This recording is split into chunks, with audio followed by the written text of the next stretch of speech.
Good morning, everyone.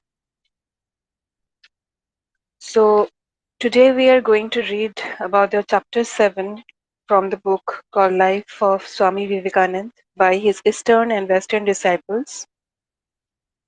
We have completed the chapters Ancestry, Birth and Childhood, Early Education and Glimpses of Spirituality, College Days, Shri Ramakrishna, At the Touch of the Master. All the 6 chapters have been completed. Today is the 7th chapter, which is named as Guru and Disciple. So let's begin the 7th chapter called Guru and Disciple.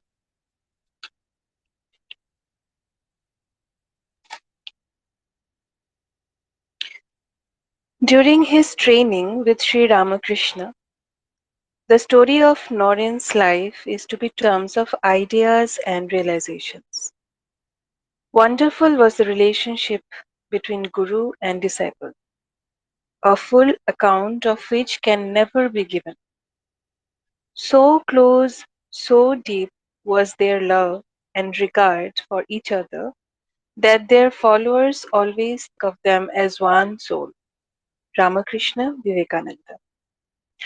For thought of the one involves awareness of the other.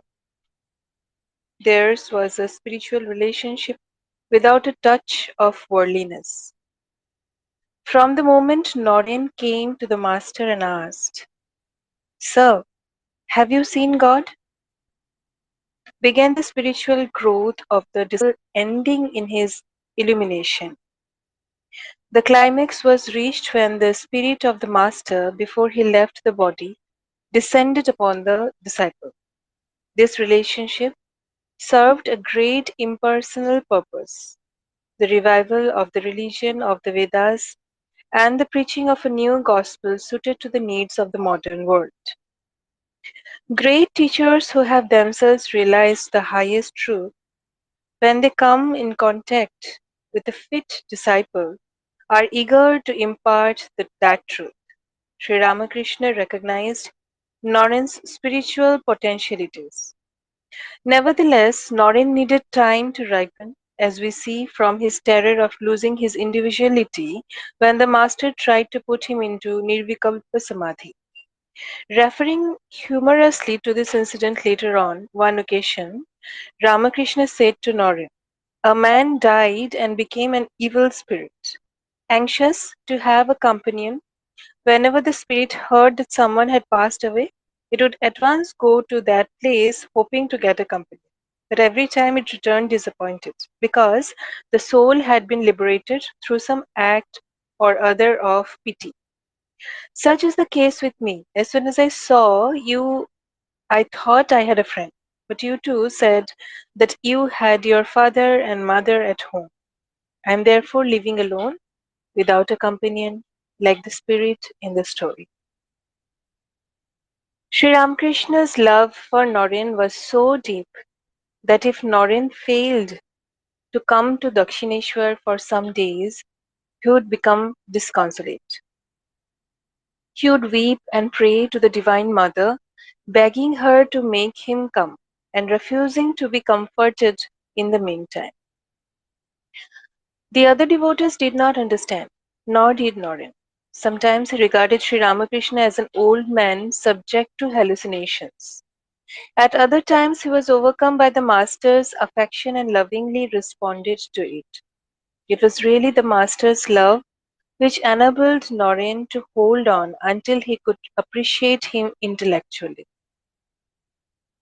Something held him, as it were. As Noren said at that time, "It is his love for me that binds me to him." Once Narendra did not appear at Dakshineshwar for several days, and Sri Ramakrishna was much disturbed. One day during this period, two Ramdayal and Baburam, later Swami Paramananda, came to see the master. Sri Ramakrishna asked Ramdayal about Narendranath and said, "Well, he has not come here for a long time. I long to see him. Will you please ask him to come here soon?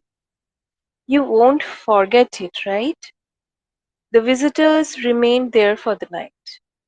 About 11 o'clock, when everyone had retired to bed, Sri Ramakrishna, with his cloth under his arm, suddenly came to them and said to Ramdayal, "Well, are you asleep?" "No, sir," replied Ramdayal, and both he and Baburam at once sat up. "Look here, please tell Norin to come. I feel as if somebody were wringing my heart like a wet towel," said Ramakrishna, twisting his cloth to give force to his words. Ramdayal, who was familiar with Sri Ramakrishna's childlike simplicity, consoled him in various ways and assured him that he would persuade Naren to come to Dakshineshwar. The same scene was repeated several times during the night, and the two devotees could not but be astonished and puzzled by Ramakrishna's eagerness to see Narendra. Another devotee of Sri Ramakrishna, Vaikuntanath Shannal, once found the master very restless on account of the prolonged absence of Narendranath. Vaikuntha said later, the master was that day full of praise for Narendranath. Talking about him made him so desirous of seeing him that he was completely overwhelmed and could no longer control himself. He hurried to the adjacent veranda and cried out, "Mother dear, I cannot live without seeing him." When he returned, he said to us in a voice full of grief, "I have wept so much, and yet Narendra has not come. My heart is being squeezed as it were. So excruciating is the pain at not seeing him, but he does not care." He left the room again, but soon returned and said, "An old man pining and weeping for the boy. What will people think of me? You are my own people. I do not feel ashamed to confess it before you. But how will others take it? I cannot control myself." But his joy was correspondingly great when Naren came. At one time, when the devotees were celebrating the Master's birthday at Dakshineshwar and the beloved disciple did not come until noon, he asked about him again and again. When Naren finally appeared and bowed down before him, the Master leaned on his shoulder and fell into deep samadhi. When he returned to normal consciousness, he fed and caressed Naren. Often, the mere sight of Naren would send the Master into samadhi. Once, when he had not seen him for some time, he went to meet him at the landing ghat at Dakshineshwar. Touching the disciple's face, he began to chant the most holy word of the Vedas and went into samadhi. During about 5 years of Narendra's discipleship, he went to see the master once or twice a week. Sometimes he would stay on for a few days. During the late family troubles prevented him from going to Dakshineshwar as frequently as he would have wished. Sri Ramakrishna consoled himself during those days with the thought, "It is good that Naren does not come, for I experience a commotion of feeling when I see him. His coming is a great event here." Sri Ramakrishna's greatest attractions in Naren's eyes were his renunciation, purity, and constant devotion to God. Whereas in the disciple the master respected the unbounded self-reliance, manly spirit, and single-minded devotion to truth. It is impossible to describe Sri Ramakrishna's faith in Naren. Ordinary people looked upon Naren's self-reliance as foolhardiness. His manliness appeared to them as obstinacy. His uncompromising regard for truth was taken as evidence of an immature intellect.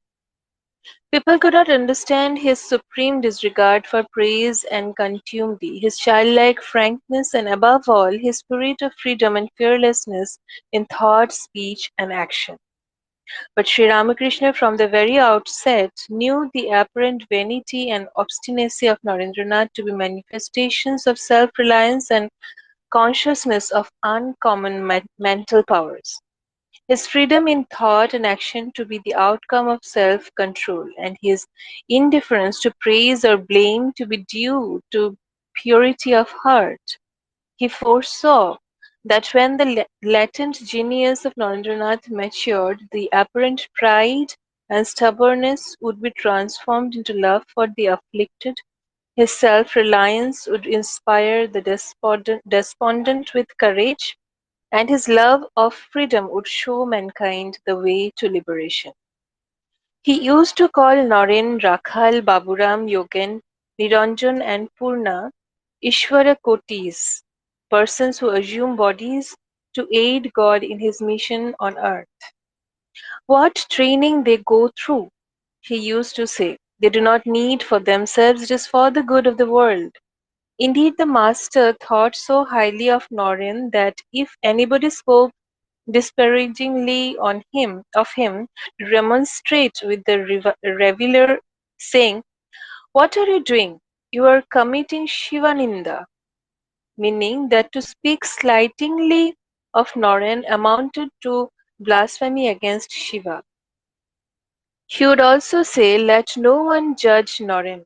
No one will be ever able to understand him fully." Once, when a devotee brought the news to him that Noren was falling into evil ways by mixing with persons of questionable character, Sri Ramakrishna took him sharply to task, saying, "That is not true. Mother has told me that Noren can never fall into evil ways. If you talk to me in that strain any more, I shall never see your face again." Sri Ramakrishna never hesitated to praise Norin in front of his devotees. He knew well that such praise might give rise to pride and vanity in weaker minds, but he was convinced that Narendranath was above such small mindedness. One day Sri Ramakrishna was seated in his room with Keshav Chandra Sen, Sri Vijaya Krishna Goswami, and other celebrated leaders of the Brahmo Samaj. Narendranath was also present. The master, in an exalted mood, cast his eyes upon the Brahmos and then on Norin, and as a picture of the latter's future greatness flashed before his mind, he was filled with tenderness for the disciple. After the meeting was over, he said to some devotees, "Well, if Keshav is possessed of one sign of greatness which has made him famous, Norin has 18 such signs. In Keshav and Vijay, I saw the light of knowledge burning like a candle flame, but in Norin it was like a blazing sun, dispelling the last vestige of ignorance and delusion. An ordinary man would have become inflated at such compliments, but Norin was different. In comparison with Keshav and Vijay, he thought himself very insignificant, and he protested to the master, "Sir, why do you say such things? People will think you mad. How can you compare the world-renowned Keshav and the saintly Vijay with an insignificant young student like me? Please do not do so again." At this, Sri Ramakrishna was pleased and said, "I cannot help it. Do you think those were my words? The Divine Mother showed me certain things which I simply repeated, and she never reveals to me anything but the truth." This reference to divine revelation for support did not impress Narendranath. He doubted, saying frankly and boldly, "Who knows whether these are revelations from the Mother or mere fancies of your brain? If I were in your position, I should attribute them to imagination, pure and simple. Western science and philosophy have demonstrated that we are often deceived by our senses, and the chances of deception are much more when it ministers to a personal predisposition. Since you love me and always wish to see me great, it is but natural that these fancies should come into your mind." When the master's mind was on higher planes, he would take no notice of Noren's words. At other times, Noren's apparently incontrovertible reasoning upset him. In his perplexity, the master appealed to the divine mother, comforted when she replied, "Why do you care for what he says? In a few days he will admit every word of it to be true. But the high opinion of Sri Ramakrishna was a source of strength and inspiration to Naren, especially in later years when, as the Swami Vivekananda, he was preaching his message to the world. Once, when several days had elapsed since Naren's last visit to Dakshineshwar, Sri Ramakrishna became very anxious and sent for him, but Naren did not come. Thereupon, Sri Ramakrishna set out for Calcutta himself. Guessing that Naren would be at the evening service of the Sadharan Brahmo Samaj, he directed his steps there. He had often visited the Samaj. He had often visited the Samaj and knew intimately many of its prominent members. The service was already in progress when Sri Ramakrishna, in a semi-conscious state, made his appearance. The preacher broke off his sermon, and the congregation stared at the newcomer. Sri Ramakrishna, unmindful of the commotion his presence was causing, advanced slowly to the pulpit, going into a superconscious state. This further heightened the curiosity of the assembly and the disorder increased. Some of the leading Brahmos present, connecting Sri Ramakrishna with the recent split in their camp because Keshav and Vijay had changed their views under his influence, considered this visit an intrusion. They turned off the lights in order to restore order. This only added to the confusion and everybody rushed towards the door. Norin, who was in the choir, guessed the reason for the master's visit and went instantly to his rescue. He conducted him through the crowd to the back door and took him to Dakshine. Sri Ramakrishna paid no heed to Norin's expostulations on the wisdom of his action and was not in the least repentant. About this, Norin said later, "It is difficult to describe the pain I felt to see the master thus ill-treated on my account that day. Ah, how much did I scold him for that action of his! But neither did he feel hurt at the humiliation, nor did he ear to my words of reproach, supremely satisfied as he was at having me with him. Seeing that the master gave no thought to himself on account of me, I did not hesitate on occasion to use harsh words about his blind love for me. I used to warn him, saying that if he constantly thought of me, he would like me, even as King Bharat of the old legend, who so doted upon his pet deer that even at the time of death he was unable to think of anything else, and as a result was born as a deer in his next life. At these words, the master, so simple was he, became very nervous and said, "What you say is quite true. What is to become of me? For I cannot bear to be separated from you." Dejected, he went to the Kali temple. In a few minutes he returned smiling and said, "You rogue, I shall not listen to you any more. Mother says that I love you because I see the Lord in you, and the day I no longer do so, I shall not be able to bear even the sight of you." With this short but emphatic statement, he dismissed once for all everything that I had ever said to him on the subject. This was really the key to Sri Ramakrishna's overwhelming love for Naren and his other disciples. It was beyond any human or personal sentiment. On another occasion, referring to his relationship with Naren and the other young boys, Sri Ramakrishna said, Hazra took me to task because I was anxious to see the boys. He said, "When do you think of God?" I felt uneasy and said to mother, "Hazra asks why I think so much of Norin and the other boys." And mother at once showed me that she herself was in all human forms. She manifests herself specially in pure bodies. When I came out of this samadhi, I felt angry with Hazra. I said to myself, "That rascal, how he unsettled my mind." Then I thought, Why blame the poor fellow? How could he know? The master continued, I regard these boys as embodied Narayan. When I saw Naren for the first time, I noticed that he had no body idea.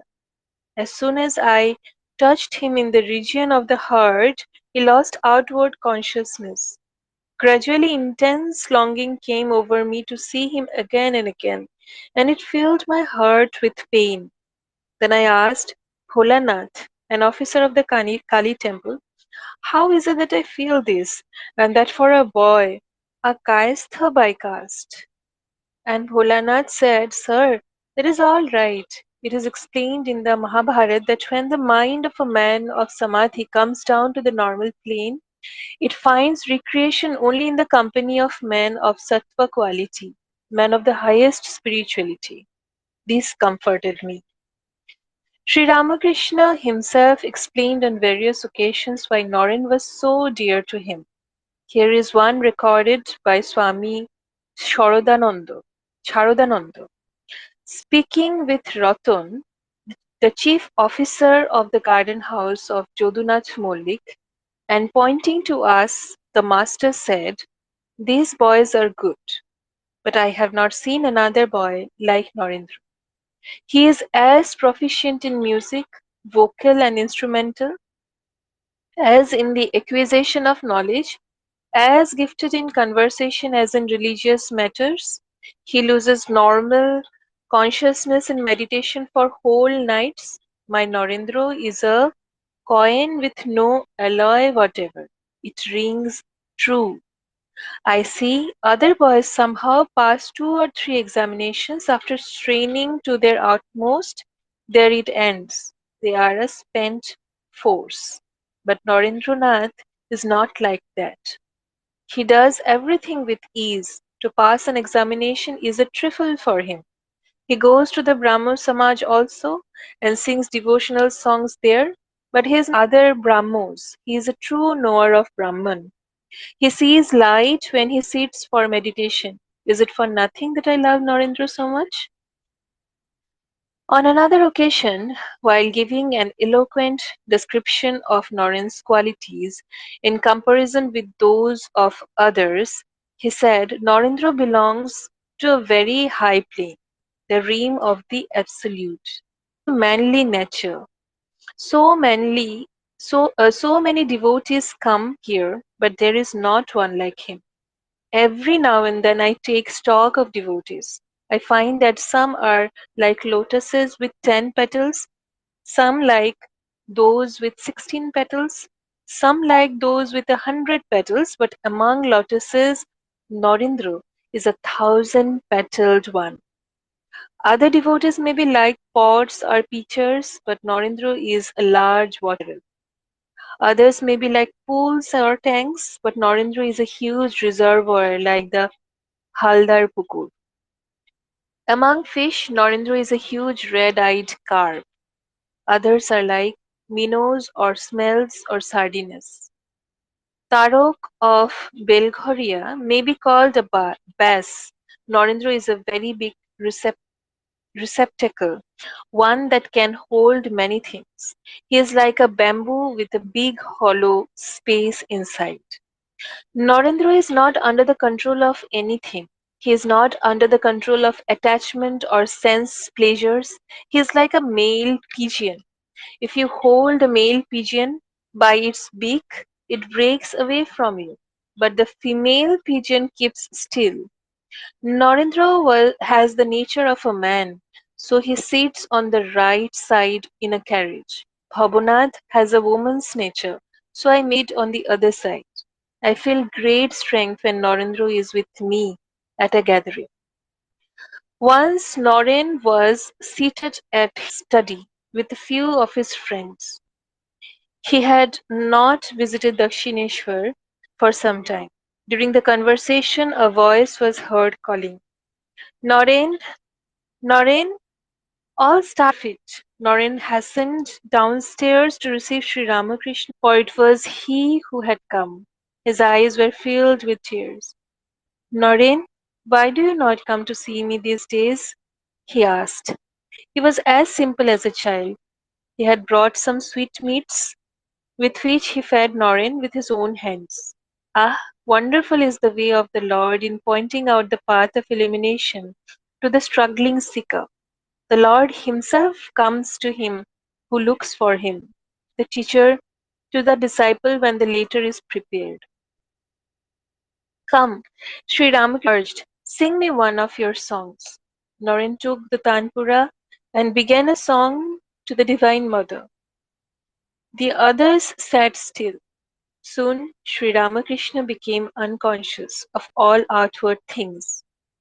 No one of Norin's early visits to Dakshineshwar, Sri Ramakrishna said to him, on one of Norin's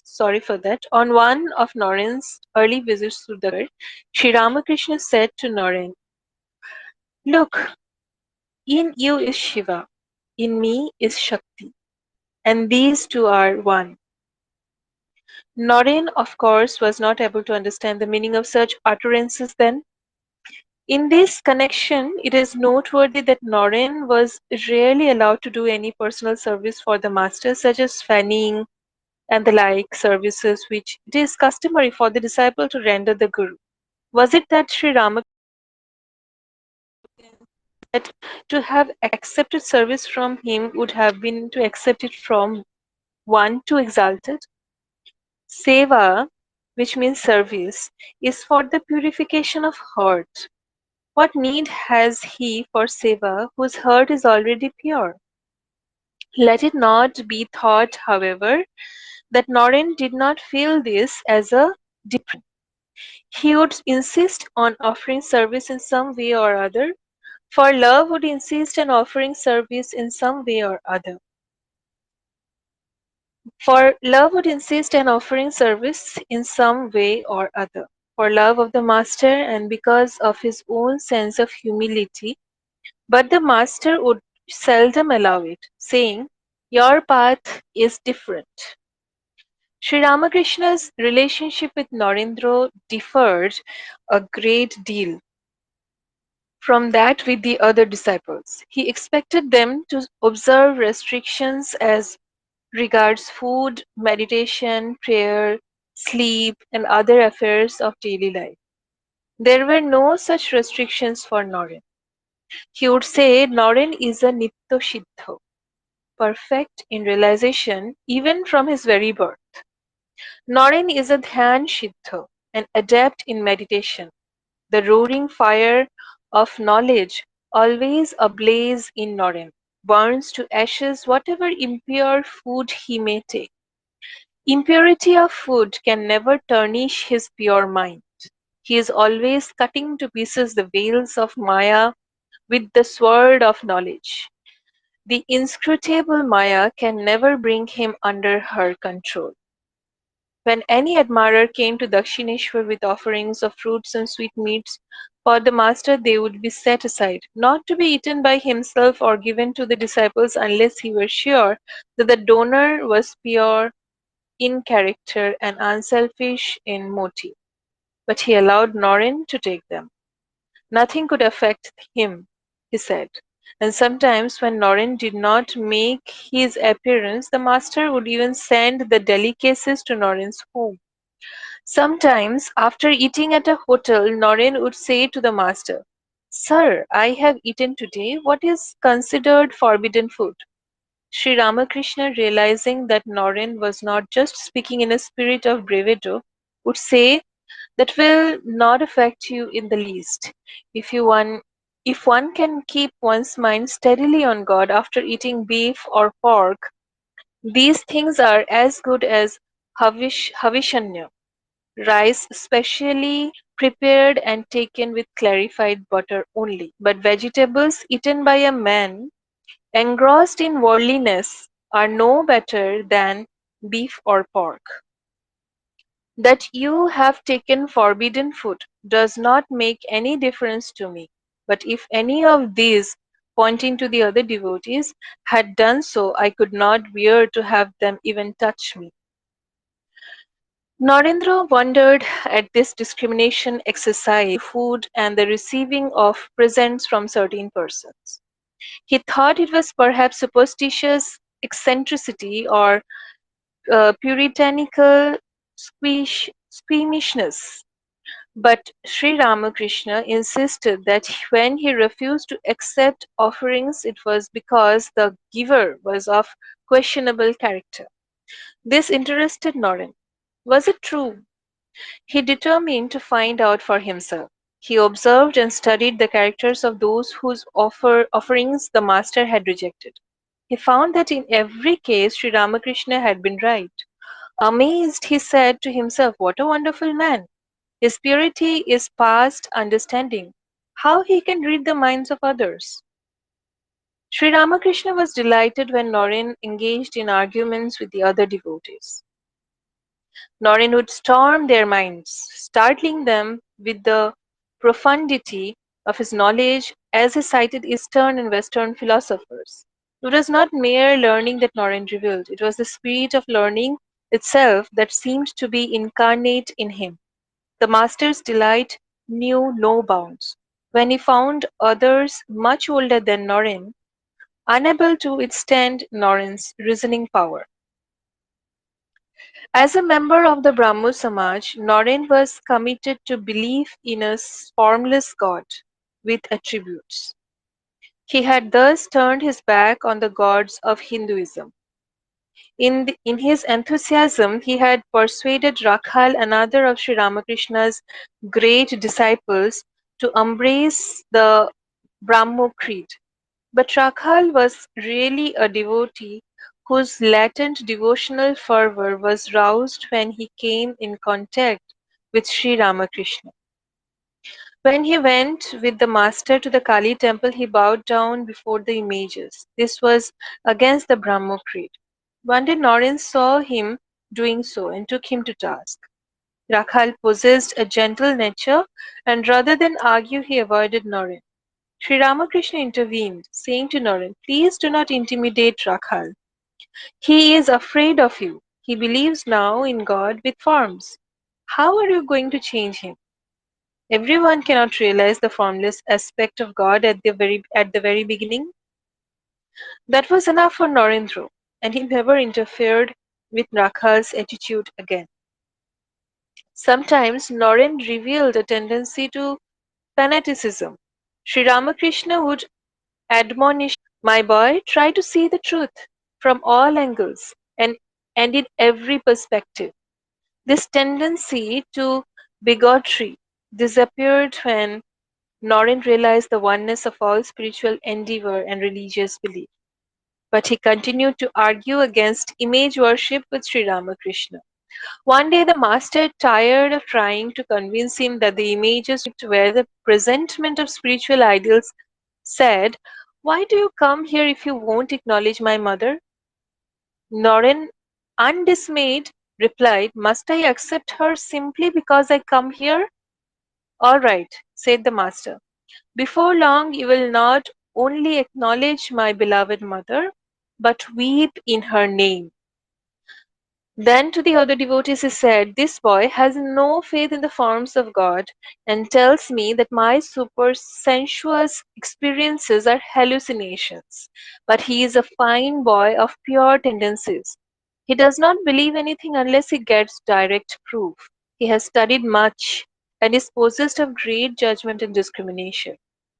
One of the bones of contention between the master and Norin was the Radha Krishna tradition. In the first place, Norindra doubted its historicity, and in the second, he considered the relationship of Krishna with Radha immoral and objectionable. Unable to him, Sri Ramakrishna said one day, "Even if it is agreed that Radha was not a historical personality and that the episode is imagined by some lover of God, why not fix your mind in the intense yearning of Radha and the gopis for the Supreme? Why dwell on the expression? This may appear human to you, but the yearning and vision you must take as divine." However, the master was glad at heart that Norin was a rebel, for without intellectual questioning and struggle, no one can arrive at illumination. Besides, Norin's own struggles would later on be a help to him in understanding and solving the difficulties of others. At the same time, the overcoming by Noren Altis and his progressive realization of truth prove the rare quality of Sri Ramakrishna's teaching and reveal him as the living incarnation of Hinduism in this modern age. From the first, it was Sri Ramakrishna's idea to initiate Narendra into the truth of the Advaita. With that end in mind, he would ask Naren to read aloud passages from the Ashtavakra Samhita and other Advaita treat, treati- treatises in order to familiarize him with the teaching. To Narendra, a staunch adherent of the Brahmo Samaj, these writings seemed heretical. He would rebel, saying, It is blasphemous, for there is no difference between such philosophy and atheism. There is no greater sin in the world than to think of myself as identical with the Creator. I am God. You are God. These created things are God. What can be more absurd than this? The sages who wrote such things must have been insane.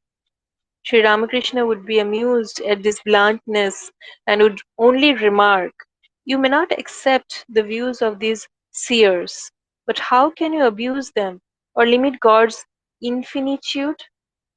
Go on praying to the God of truth and believe in any aspect of His which He reveals to you.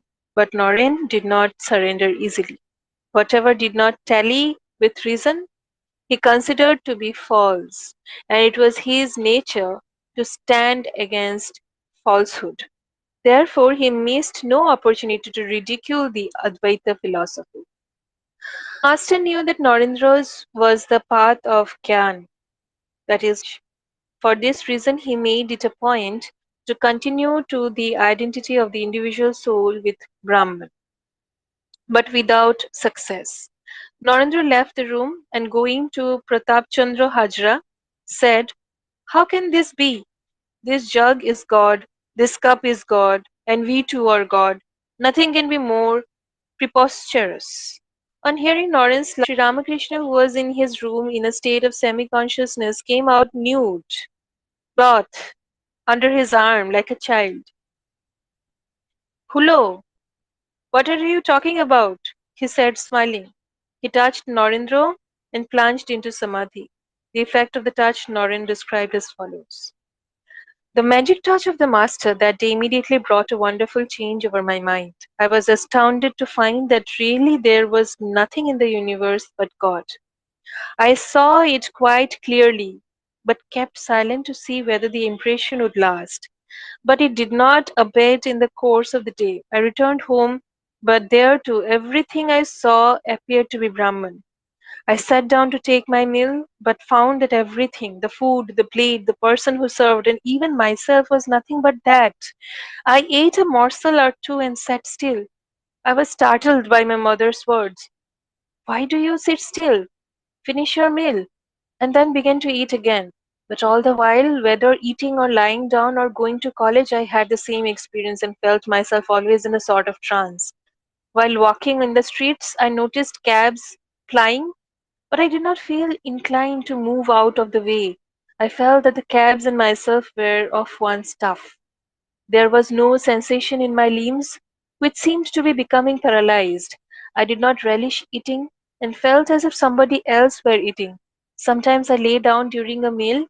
After a few minutes, I got up and again began to eat. The result would be that on some days I would take too much, but it did no harm. My mother became alarmed and said that there must be something wrong with me. She was afraid that I might not live long. When there was a slight change in the state, the world began to appear dreamlike. While walking in Cornwallis Square, I would strike my head against the iron railings to see if they were real or only a dream. This state of things continued for some days. When I became normal again, I realized that I must have had a glimpse of the Advaita state. Then it struck me that the words of the scriptures were not false. Thenceforth, I could not deny the conclusions of the Advaita philosophy.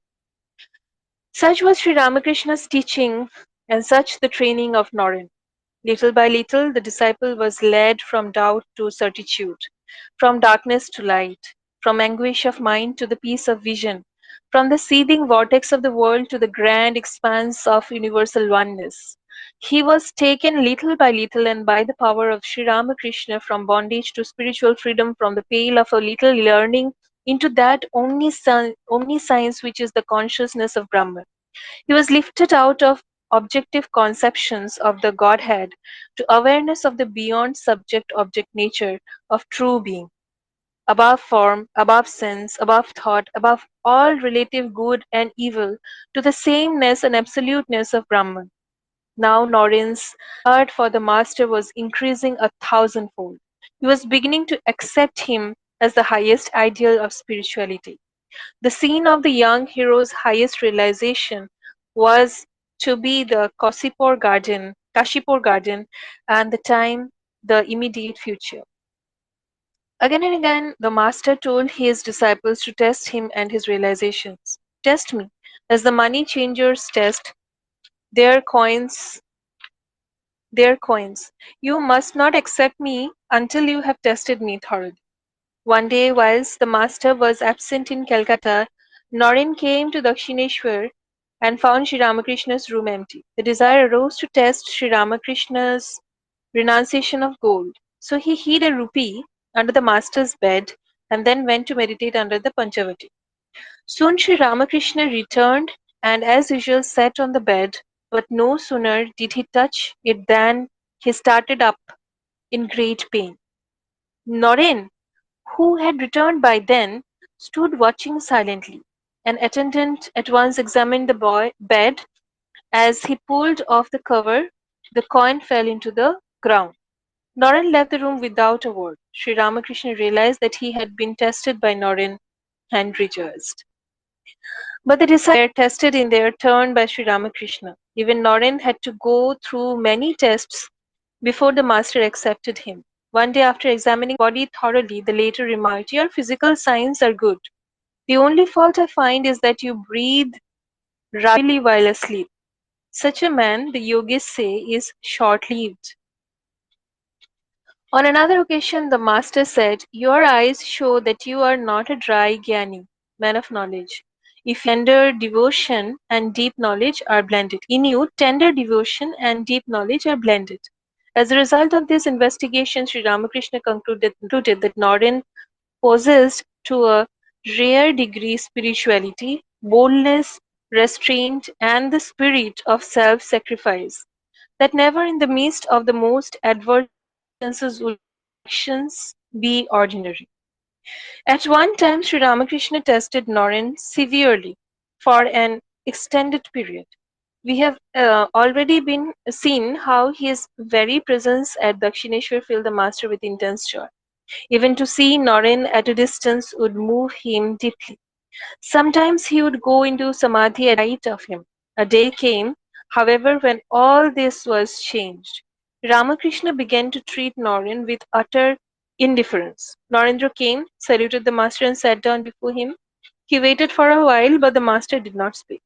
Thinking that perhaps he was absorbed, Norin left the room, went to Hajra and began to chat and smoke with him. Then, when he heard the master talking with others, he went back, only to be met with others with worse treatment. For not only did the master not greet him, but he deliberately turned his face away towards the wall. When Narendranath left for Calcutta, there was no change in the master's attitude. A week later, Norin came to Dakshineshwar again to find the master's manner towards him as it was on the previous visit. So he spent the day talking with Hajra and other devotees and returned home at nightfall. The third and the fourth time it was the same. But Narendranath kept going to Dakshineshwar and showed no resentment. Between these visits, the master would sometimes send to Calcutta to inquire about Norin's health, but without changing his demeanor in Norin's presence. At the end of a month, during which time there was no reaction from Norin, the master said to him, "Though I do not exchange a single word with you, you still continue to come. How is that?" Narendranath replied, "Do you think that I come here only to listen to you? I love you and I want to see you. That's why I come to Dakshineshwar." Sri Ramakrishna was highly pleased at the reply and said, "I was only testing you to see if you would stay away. I did not show love and attention. Only one of your caliber could have put up with such neglect and indifference. Anyone else would have left me long ago, never to come again." On another occasion, Sri Ramakrishna called him to the Panchavati and said, "Through the practice of severe spiritual discipline, I have acquired supernatural powers, but of what use are they to me? I cannot even keep my body properly covered. Therefore, with the mother's permission, I am thinking of transmitting them to you. She has made known to me that you will have to do much work for her. If I impart these powers to you, you can use them when necessary. What do you say?" Narendra knew that the master possessed powers. After a moment's thought, he said, "Will these help me to realize God?" "No," replied the master. "They will not help you to do that, but they will be very helpful to you when, after realizing God, you will be engaged in doing His work." Naren said, "I do not want them. Let me realize God first. Maybe I shall then know whether I need them or not. If I accept them now, I may forget my ideal and making use of them for some selfish purpose come to grief." We do not know whether Sri Ramakrishna really wanted to impart his powers to Naren or whether he was simply testing him. But we do know that he was much pleased when Naren refused them. It is not possible to give the reader an adequate idea of the relationship between these two, of the love and liberty which Naren enjoyed at the hands of the Master. Sri Ramakrishna confided the secrets of his heart to Naren. He helped him develop independence of thought, thus increasing a thousandfold Naren's self-reliance, regard for truth, and innate spirituality. The master's love for and faith in Naren acted as a restraining force on the freedom-loving young disciple and proved an unconscious protection from temptations.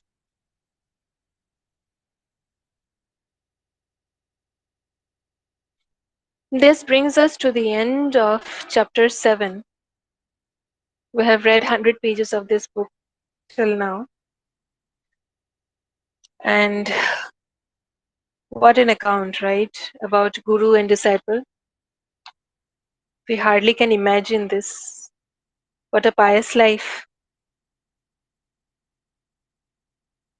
So, thank you everyone for joining and for listening. Anyone willing to speak can please request for the mic. I would be closing the space soon as it is almost 11:23. Yes, Aniket. Hello, good morning.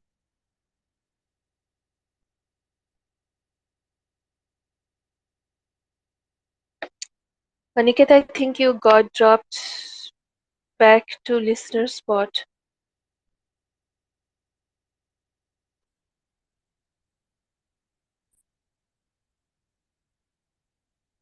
Yes, Aniket, am I audible?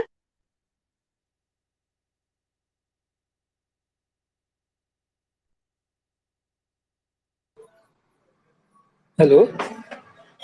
Yeah, Aniket. Sorry, actually, अरे लाल colour ची आहे ना. I'm pretty busy in the morning time. I listened to your space. It was amazing. Chapter 7. This is the first time I came on time. All thanks to you. Yes, no problem at all. Thanks for joining. Yeah. And yes, But all the I will, chapters are really amazing. yeah, it will Mhm. be, it has been an amazing experience. But I will again need to listen to all the chapter 1 to chapter 7. Uh, Hopefully today I will listen to chapter 1, chapter 2, and then it will go forward. So, yeah. Hmm. It is always a pleasure to Sure. listen to you are very fluent when you are reading and explaining things. Thank you, Aniket. Yeah. Thank you very much.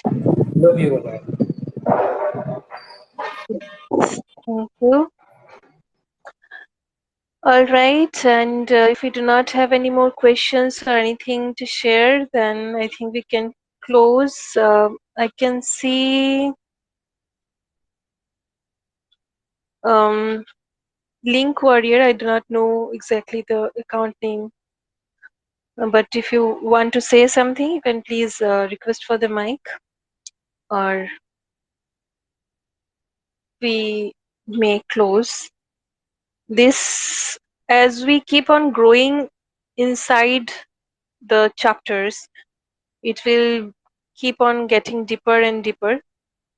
The concepts, the spirituality, the Advaita philosophy, how Swami Vivekananda couldn't reason enough, and how he couldn't really, like, the plate is also Brahman, the table is also Brahman, the food is also Brahman. That concept he was, by reason, he was just unable to, grasp, and how by the touch of Sri Ramakrishna, he realized that for days, and how he faced certain situations, how his body behaved.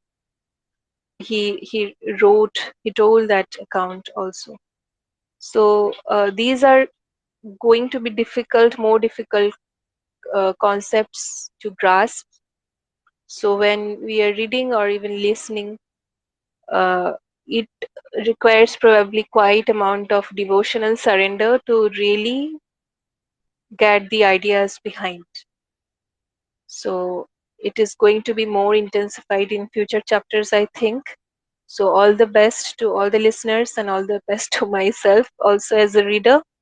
I hope the best out of all these sessions. So thank you, and to everyone who would be listening it to later on. I get all these chapters uploaded on my YouTube channel, so you can go back there, and at your own comfortable time you can listen to the chapters. So that's all, ending the space for today. Thank you, Aniket, again for joining, and thank you to the rest who had previously joined. Bye.